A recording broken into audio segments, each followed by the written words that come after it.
Hello guys, this is Titans and Tiahos here with a live, not a live, but a commentary battle on a replay of the game Rome Total War. Obviously it's 1 versus 131k rules. On one side we have the Julii played by Paglia. I don't know if he was in the Titans clan at this point, but he's taken, it looks like 16 infantry and 4 cav. And on the other side we have classic Greek Cleomenes III who's taken Macedon. He has 4 cavalry, 1 Cretan archer, and I think 15 pikemen. So those are the builds. And as you can see, Cleo has this nice, pretty classic build that he takes of 2 Pila shields, 1 on either side longitudinally of 3 pikes facing forward. All of these pikes are going to be gold over here. And the pikes further back are going to be gold too. That's obviously to avoid Pila. And yeah, he's running on the side while Paglia basically Pilas him. If anything, I think this might encourage somebody to Pila and just auto Pila so that they only get the gold pikes, the lesser upgraded ones.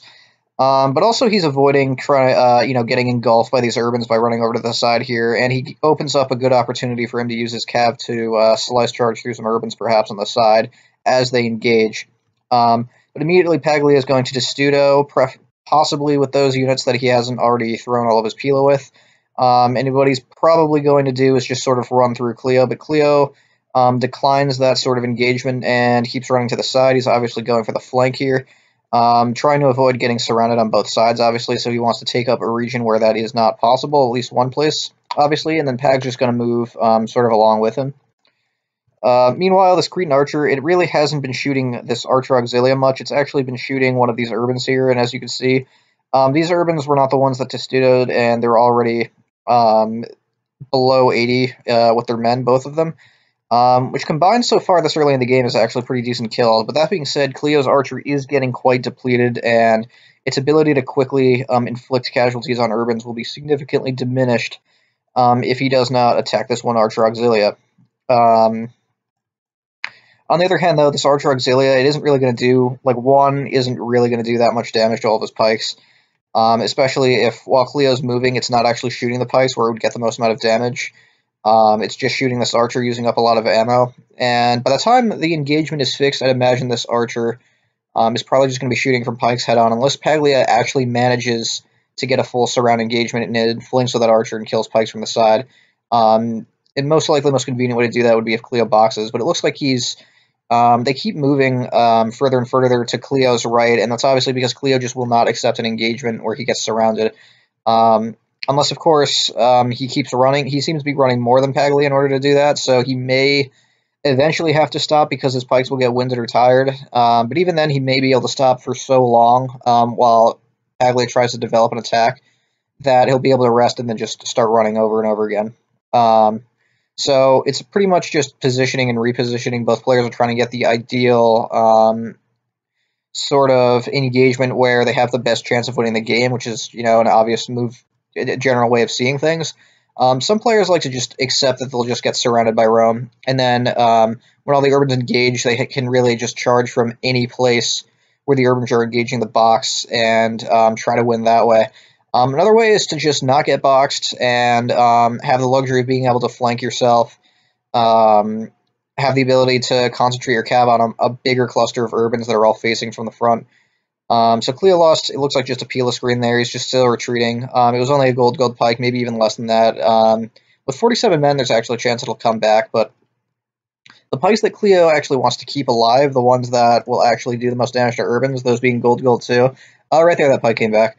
Will actually, be the ones that he doesn't want to get Pila, and that will actually kill urbans pretty quickly. A closed box of gold 2 pikes is extremely effective at just annihilating pretty much any unit besides a gold 2 Sacred Band or something that tries to penetrate through them. So right here, I think Cleo's found some semblance of an engagement that he wants to take because there's really no urbans over here outflanking him on this position here. There is a pretty substantial force on this side here. So one way Cleo will accept the engagement is if he has one flank free and Paglia gets to take the other flank with an overwhelming force of urbans. If he uses this many urbans, to go on this side, then honestly, he can't flank on the other side with that much support for his infantry. But Cleo still moves. Right now, it's kind of curious because he's right in the center of this formation, and Pag can sort of have more freedom to move urbans on both sides right here. But we'll see how he keeps moving. I think he wants to. I think he wants to keep going right and continuing pressuring this side where there are more urbans. But Paglia also did move. It seems like the amount of urbans has shifted more to the left at this juncture, and partly because Cleo keeps moving right. So we'll just keep letting them move. It's a lot of moving, a lot of repositioning, maybe trying to frustrate Paglia, which is pretty easy to do knowing Paglia.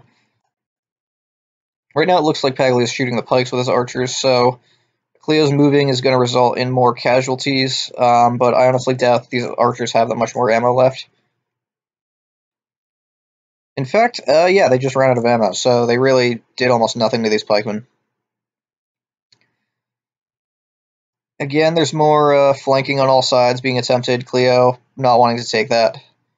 He's just going to keep running and moving. He's warmed up at this point, but not winded. As I said, Pag's fresh. The urbans have better morale and everything like that. Pag over there with a very nice kind of a movement here where he sort of blobbed up a lot of these pikes, but his urbans were left isolated, and obviously with the overwhelming amount of pikes for the small amount of urbans that there are over there, 2 units will actually start to rout. Paglia tries to do an unnecessary countercharge against that cav. He loses like a pike, Cleo, but the amount of cav Paglia just lost doing that charge, just slamming right into a pike head on, didn't really make it worth it. Well, he didn't really lose that much cav, but I think it was more of a risk than a benefit, to be honest. But anyway, like, what Paglia does have here is a lot of Cleo's pikes in a pretty fucked up formation, a pretty bad line. He can't easily, fix this by just moving pikes around. There's urbans, as you can see, spilling on the sides of pikes here, sword fighting. Cleo over here trying to use his cav frantically to charge more urbans, route them, just get them off his back. He's trying to get a more coherent formation going in, and Pag's going to just sort of try to run through even more pikes over here, trying to route these 2 units, 3 units here with overwhelming force.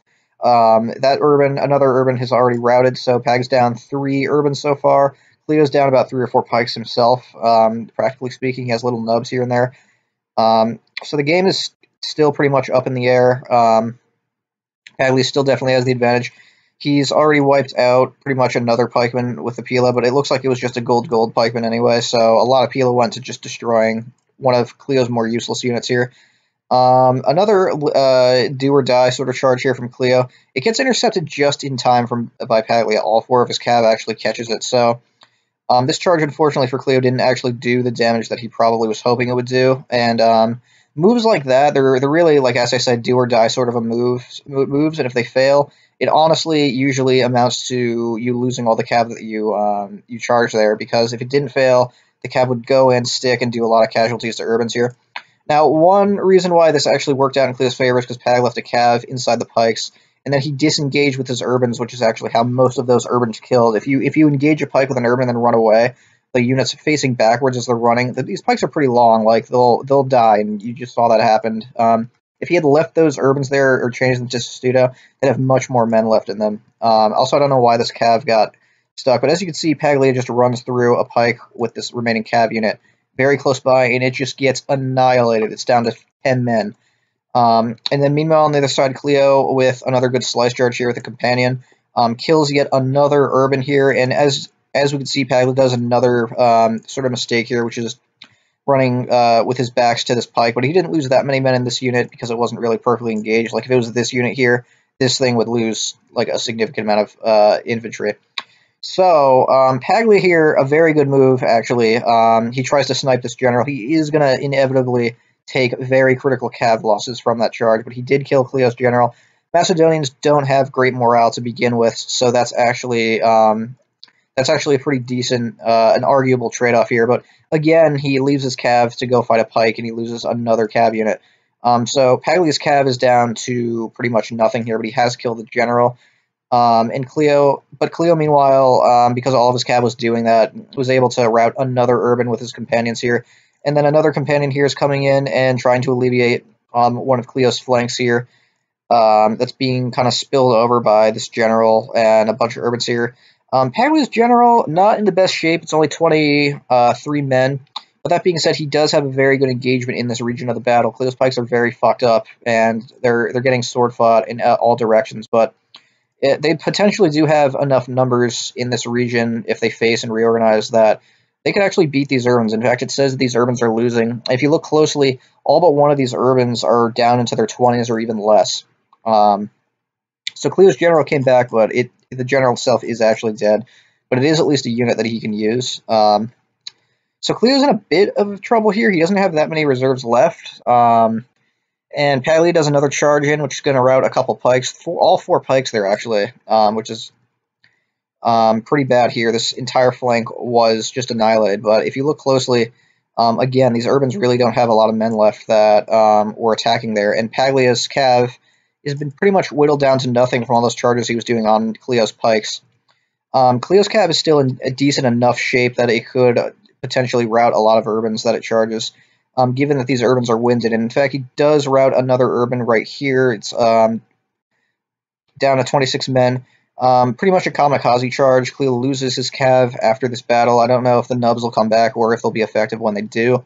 Cleo's pikes that are routing certainly are coming back, and he's able to get them back into the battlefield. And if you look here, for all the damage Paglia did, he really only has one urban that's in semi-decent shape with 47 men.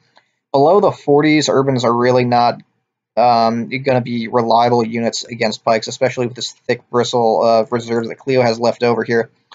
Cleo's got men with 90, 96, 87, 31. Numbers on all these units rivaling or exceeding the numbers in the units that Paglia has left. And Paglia only has, 5, 6 units alive, and of the useful ones, it's really just one. This men with 47, and his general's still alive, but it's down to 7 men, and it's directly getting engulfed by this giant fuckfest of pikes. So Paglia's doing pretty much the only move he can do, which is try to testudo, walk through the pikes, and blob them. But it's unlikely to succeed, especially now that his general is routed, and given that Cleo just outnumbers him at this point. He does get a pretty decent engagement here on the side, but it's not spilling over that bad. Not many pikes are really sword fighting.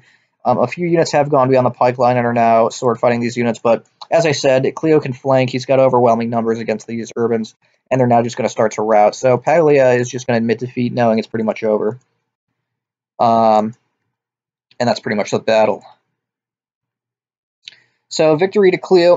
Paglia did pretty well. He got a decent amount of kills, but Cleo was able to pull off the victory by just slowly whittling down Paglia's urbans by doing charges. A few mistakes Paglia made cost him some urbans, and just keeping a consistent pipeline in at least one region of the battle. Some parts got messed up by Paglia's attacks. But if we look at the kills here, pikemen are pretty much the stars of the show here, except for this companion, which got 101 kills, which is pretty phenomenal. But the pikemen, 132 kills, 112, 100 kills, 89. Those are pretty good kills for Royals, and I'd imagine those were all of his Gold 2 experience units as well that did most of that damage. Although a Gold Pike, if it doesn't really get breached in terms of the pike line that much, could do a similar amount of damage. It just will take a longer amount of time. But anyway, really well played to Cleo and everybody involved in the battle, and I'll see you next time.